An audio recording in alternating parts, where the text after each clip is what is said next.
ডকমকাত খাদ্য আৰু অসামৰিক যোগান বিভাগৰ ধান ক্ৰয় কেন্দ্ৰ মুকলি।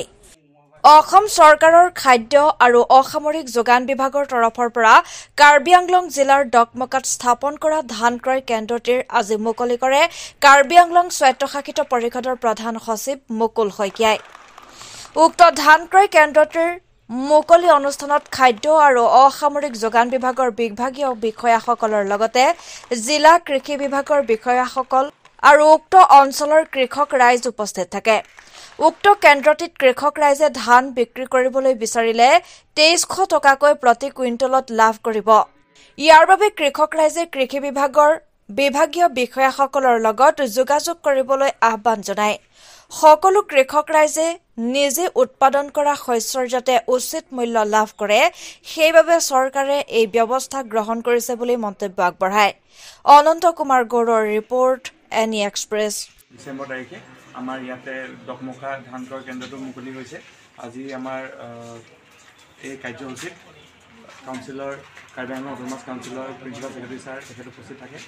লগতে আমাৰ ডিপাৰ্টমেণ্টৰ মানে ফুড এণ্ড চিভিল ছাপ্লাই ডিপাৰ্টমেণ্টৰ DDS আছিলে, PPC মেনেজাৰ আছিলে আৰু এগ্ৰিকালচাৰ ডিপাৰ্টমেণ্টৰ আমাৰ DO ছাৰ, SDO ছাৰ সকলো আছিলে। লগতে আমিও উপস্থিত আছিলোঁ। এই ধান ক্ৰয় কেন্দ্ৰটো আজিৰ পৰা যিহেতু মুকলি হৈছে, গতিকে সকলো ৰাইজে আহি ইয়াতে ধানটো ২৩০০ টকা যিটো মিনিমাম ছাপৰ্ট প্ৰাইচ হয়, MSP হয়, এইটো ২৩০০ টকা হয়।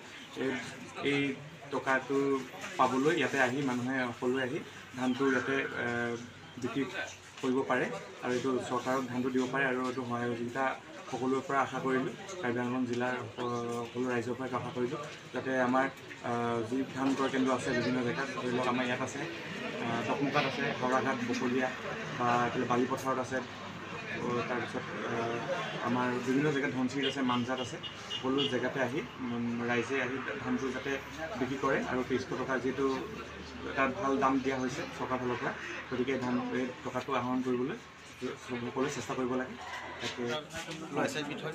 সেইটো কাৰণে আমি ৰাইজক অনুৰোধ জনাইছোঁ যাতে বেপাৰীসকলক বা মিডলমেনসকলক ধানটো নিদি যাতে আমাৰ ইয়াতে ধান ক্ৰয় কেন্দ্ৰত লৈ আহিব পাৰে। যিহেতু বেপাৰীসকলে ১৬০০ৰ পৰা আৰম্ভ কৰি ১৮০০ ইমানেই দামটো দিছে, কিন্তু আমাৰ যদি ইয়াতে যদি লৈ আহে মানে আমাৰ ধান ক্ৰয় কেন্দ্ৰত যদি লৈ আহে তেতিয়াহ'লে ২৩০০ টকাকৈ ধানটো পাব।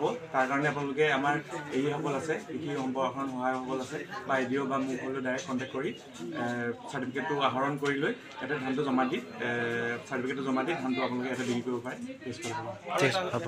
কৈছোঁ এইটো মানে তেওঁলোকে অনৈতিক কামত লিপ্ত হৈ আছে, গতিকে তেনে কাম কৰিব নালাগে।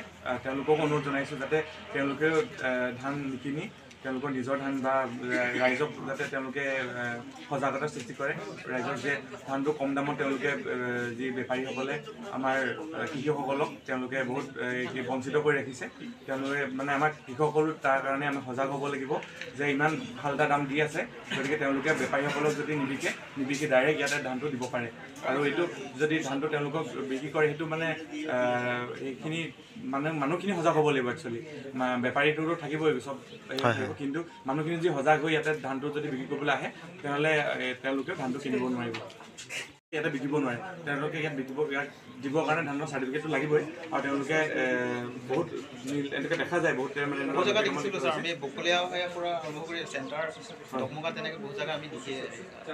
হয় এইখিনি দেখিলে আপোনালোকে বস্তুটো ৰাইজ সজাগ হ'ব লাগিব বা আপোনালোকে সকলোকে জনাব লাগিব। এইখিনি মানে ৰাইজ সজাগ হৈ ধানটো বেপাৰী নিবিকি আমাৰ পেডি প্ৰকিউৰমেণ্ট চেণ্টাৰতে বিকিলে বেছি লাভান্বিত হ'ব বা তেনেকুৱা কিবা কৰিব পাৰি। কিন্তু আমাৰ কাউন্সিলক আমি অনুৰোধ জনাইছোঁ যে তেওঁলোকে কিবা এটা ৰুল যদি এনেকৈ বনাই দিয়ে যে ধানটো কিনিব বা এই ইণ্টাৰ ডিষ্ট্ৰিক্ট আগতো তেনেকুৱা হৈছে যে ইণ্টাৰ ডিষ্ট্ৰিক্ট বন্ধ হৈ যায় মানে পঠিয়াব নোৱাৰে, কিন্তু তেনেকুৱা এটা যদি আমাৰ ৰুল আমি পাওঁ তেতিয়াহ'লে আমি নিশ্চয় এই বিষয়ে আমি সজাগ হ'ম আৰু এই বিষয়ে আমি একশ্যন লোৱাৰ ব্যৱস্থা কৰিম।